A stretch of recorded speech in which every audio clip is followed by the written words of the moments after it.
Hello and welcome, Success Grid Nation, to this episode of the Success Grid podcast. I am your host, Hussein Talib. In this episode, I have with me Scott Mautz to talk about mental strength and how it is a leadership superpower of our time. Scott is the author of The Mentally Strong Leader. He is the founder and CEO of Profound Performance, a keynote training and coaching company. Scott is a former Procter Gamble executive who successfully ran four of the company's largest multi-billion-dollar business and has been named a CEO thought leader and a top 50 leadership innovator by Inc. Magazine. So, Scott, welcome to the podcast.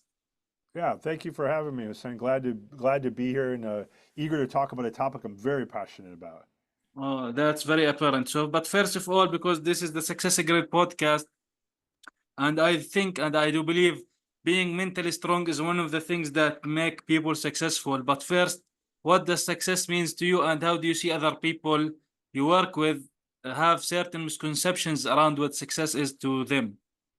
Yes, I think to me, setting aside mental strength for a second, I really do believe that success, first and foremost, is following through and achieving what matters most to you, not what matters to other people. You know, I've certainly seen it over my years, Hussein, you probably have as well, that we can get pulled off of forgetting what really matters to us. And success becomes someone else's definition for us, not our own. So, first and foremost, success is achieving what you want to achieve in your life that is important uniquely to you, not to somebody else. Definitely, that's important. So that brings me back to our main topic, which is basically being mentally strong. And it is like it's not just about leadership. Because everyone should lead themselves, because leadership, I think, comes within. So everyone have to be a leader for themselves first, because if we are not a leaders ourselves, how we are going to lead a company, or how we are going to lead our life, right? So that's very important. So how would you define throughout the years of your book, how would you define the basic of mental strength, like to the average Joe, you'd say? Yeah, I think first and foremost that mental strength is the ability to regulate your emotions, your thoughts, and your behaviors productively, even in adversity, as I like to shorthand it.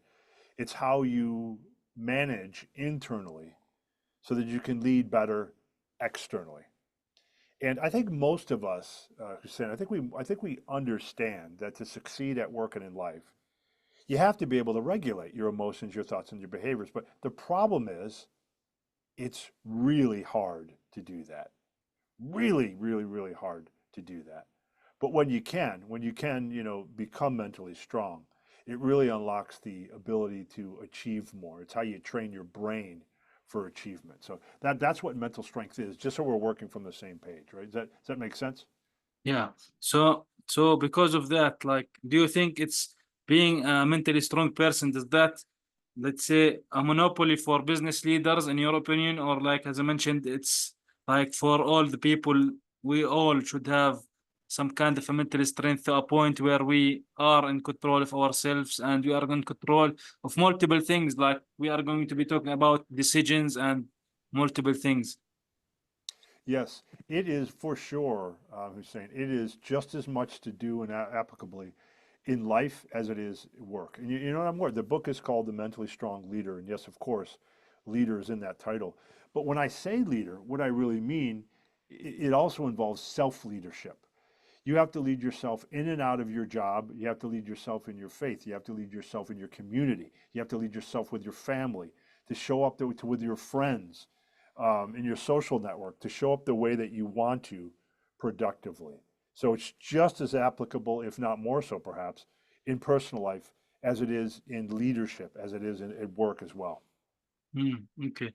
So in your book and on your studies, have you, let's say, discovered or seen or have some kind of a framework for being mentally strong, or some kind of, let's say, maybe steps involved in being mentally strong in that? Yes. Now, the good thing here is mental strength is based on six core mental muscles, Hussein. And specifically, mental strength comes from building your confidence muscle, boldness, fortitude, decision making, goal focus, ability to stay focused on your goals, and the messaging muscle, which is your ability to stay positive minded and engaged in your discussions with others and in the net impression that you leave on them. So there are 6 core mental muscles. And to help readers and listeners of the Mentally Strong Leader, to give them a structure, what I did in the book was I created a mental strength self-assessment.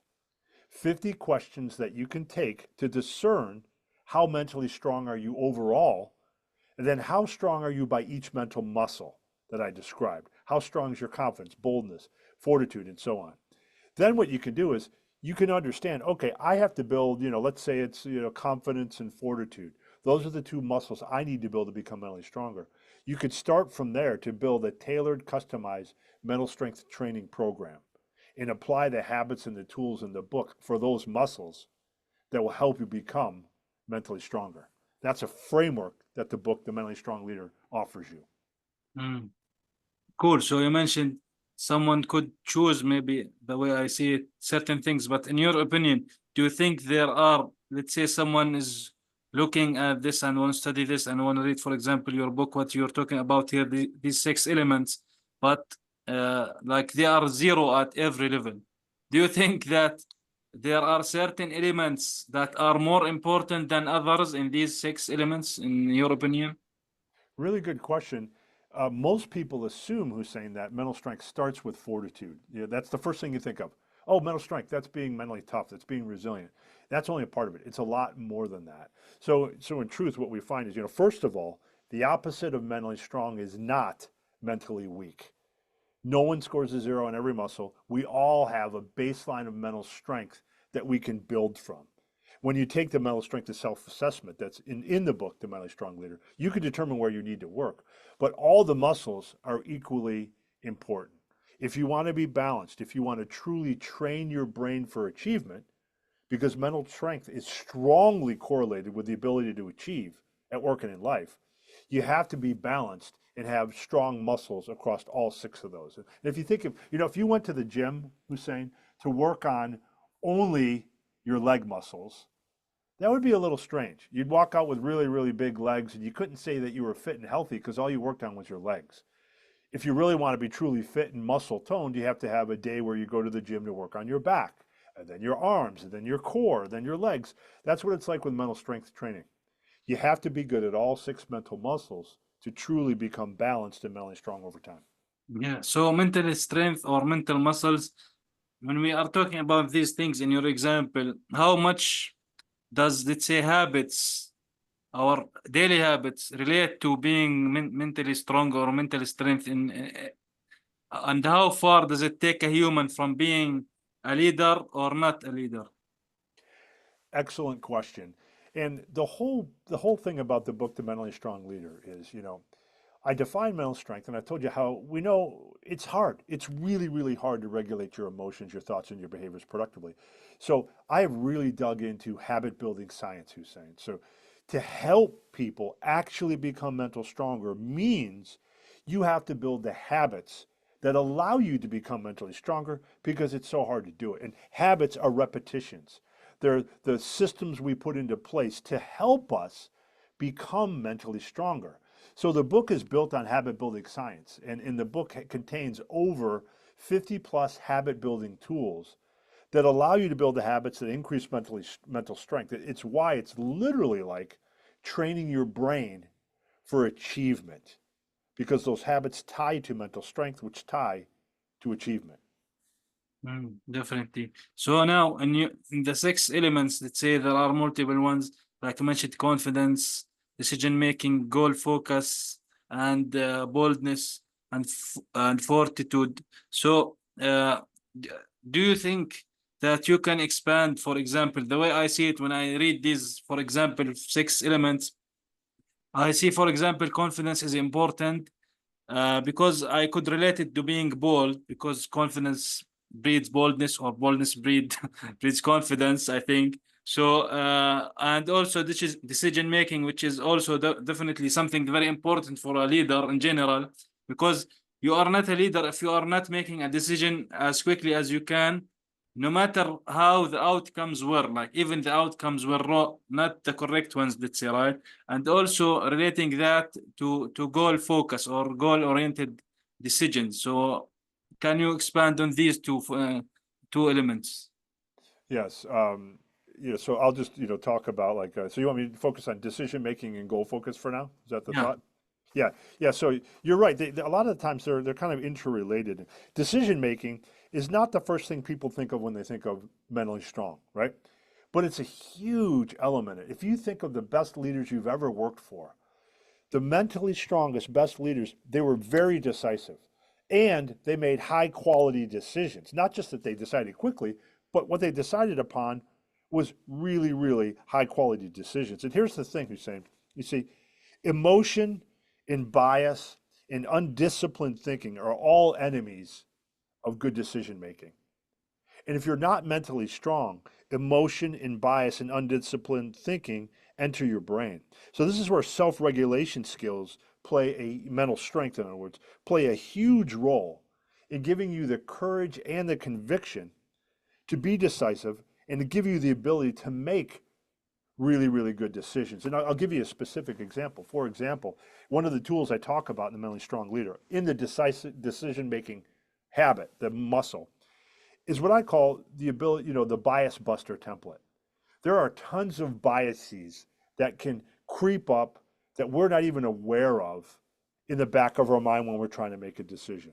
In the book, The Mentally Strong Leader, I outline the 12 most common biases that can pop up that could screw up our decision making. For example, there's a bias called confirmation bias. This is where you have the tendency to search for and interpret and favor the information that confirms the beliefs you already have or support the decision you already want to make. So you know what you want to decide, so you seek out only the information that will support that decision. That's confirmation bias. Mentally strong leaders don't fall into that. And in the book, I go into all the most common biases and the ways you can avoid each one of those biases, right? Before I move on to goal focus, does that make sense, Hussein? Yeah, so basically you are saying here a leader does not wait for like a confirmation from others. He could have some kind of help from others, but ultimately he have to be the man and make this. Yeah, they have to make decisions, and they have to be willing to look for data that might not support the decision that they think they really want to make in their gut. Mm. You can't let that seep in, or you're going to keep making the decision that you want to make. And at that point, why did you even gather data then? Why didn't you just make the decision if you're going to do that? So, Mm. yeah. Now, I also talk about, goal focus is another important mental muscle. And I talk about building goal focus habits. And, if you think about it, wayward thoughts and emotions and unfocused thoughts and actions, they distract you from your goals at hand. And the mentally strongest people are very, very focused on their goals. One of the biggest reasons why mental strength is so strongly correlated with achievement is because it has so much to do with goal focus. And it makes sense. The more you can stay focused on your goals, the more you achieve, the more mentally strong you are. It all feeds each other.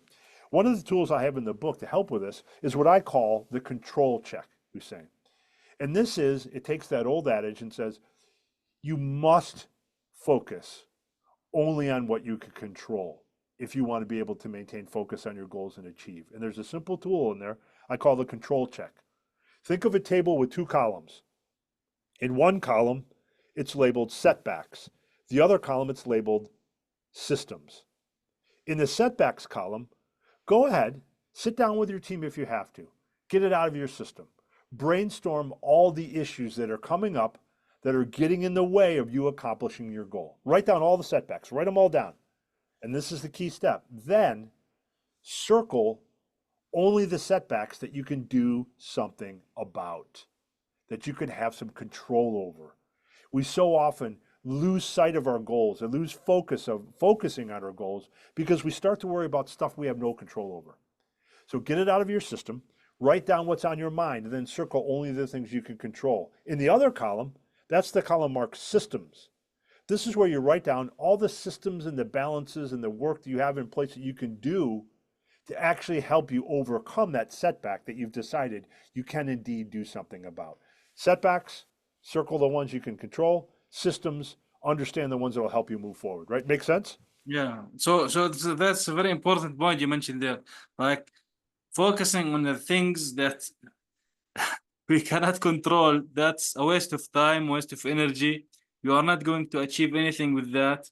So like in the setbacks column that you mentioned, this is where certain things that we put that we can control or not control, so we can eliminate the things that we cannot control um, at all. So this is very important, people to realize that we do not want to put some like even 1% of our energy into things that we can't even control. That's very important. That's exactly right. And don't miss either, Hussein, the psychology shows us the physical act of with your team or by yourself, literally writing down the things that are setbacks, literally writing that down frees your mind up. Because a lot of times we can't focus because we're worried about all the things that could go wrong or that have gone wrong. The physical act of writing them down gives you a brain dump. Then, when you circle the things you can control, you will have gotten it off your chest. Everything I'm worried about is out there, and now I've chosen only what I can focus on. So that the act of writing it down is really really important. Yeah, and I think maybe that, I don't know if you agree, but do you think that also relate to also confidence and being bold? Oh, sure. Like we like if we put certain things down, and how are we going to play things in our head, in our minds? Like, yes, this is related, this is not related. Are we going to waste time on this? Are we not going to waste time on this? So these things we need to make a decision that and be bold about, like, yeah, this is something that we are not going to, for example, waste time on because it is not out of our, because it's out of our control, right? That's right. And to your point, Hussein, there's even a term for it. It's called the progress principle, which says this. A Harvard researcher originally identified this. Here's how they all comes together. So if you stay goal focused, if you write down, okay, these are the things I can't control. I'm focusing on what I can control. Guess what happens? You start to make more progress in overcoming those setbacks. When you get progress towards your goal, guess what happens? Your confidence increases. You're willing to become bolder, to take bigger steps to accomplish that. Then guess what happens? You make more progress, and it starts to feed on itself into a virtual cycle of perpetual progress. So this all is interconnected. You're exactly right. Yeah, definitely it should be, because we need to build the blocks to grow for our business, for ourselves, because it's very important to do that. Because if we think or we have, like, let's say, some a little bit of doubt on certain things, we should even take decision on regards to that, whether it's right or left, because these doubts are going to destroy the business, the person, the leader at some point. So that's very important to be decisive, I would say, right? Yes, that's it's right. It's important to be decisive. And while you mentioned doubt, it's also important to remember who's saying that confidence is not the absence of doubt. It's your ability to manage your relationship with doubt. Because even the most confident people that I've interviewed for this book, and believe me, for the Mentally Strong Leader, I have interviewed thousands and done research with thousands. Even the most confident people that I meet, they never say, yeah, well, I'm confident because I never doubt myself, ever. That's not true. They know that some self-doubt exists. They've just learned to manage their relationship with that doubt extremely effectively. Hmm. So, in your opinion, if we can, let's say, let's put it in pointers, what is the first step to get started in being a mentally strong leader? Someone ask Yes. you that question, what would be your answer? Step one, take the mental strength self-assessment. And I'll give you a download at the end that people can take it for free. You can find the assessment in the book. But I'll give you a gift, where you can also just, take it for free and then get the book later. But start with a mental strength self-assessment. It's 50 questions. It takes you 15 minutes. Figure out where you stand right now to start. Where are you now mentally strong? And where do you really need to work? And the assessment has been verified and validated in a way that you might surprise yourself.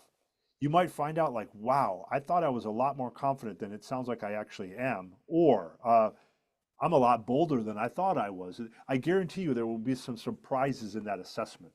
That's the place to start, though, because you want to build a program that's right for you, not how to become mentally stronger based on where someone else is in their journey on mental strength.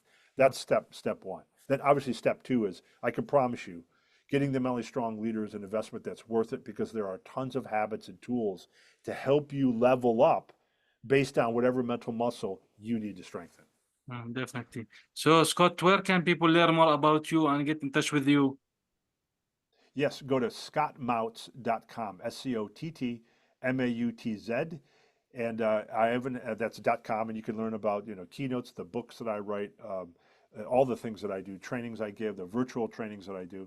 And also I put together a gift today for your listeners of your podcast that will help them be more successful. If they go to scottmautz.com/mentally strong gift, they can download a 60-page free PDF that includes the mental strength self-assessment I was talking about, as well as prompts to help make the book even more productive for you, the Mentally Strong Leader, the book. So go to scottmautz.com/mentally strong gift, and you can download the 60-page PDF for free. Awesome, awesome. And thank you very much, Scott, for providing us with such value in regards to being have mental strength and mentally strong, and using also helping with the habits, because that's very important, that we need to know certain things, our weaknesses, and develop on it. And also that it's very important because a leader should be in the place of, let's say, a strong position and not weakness. So this is very important. Yeah, thank you very much for joining me for this episode. Happy to be here. Thanks for having me.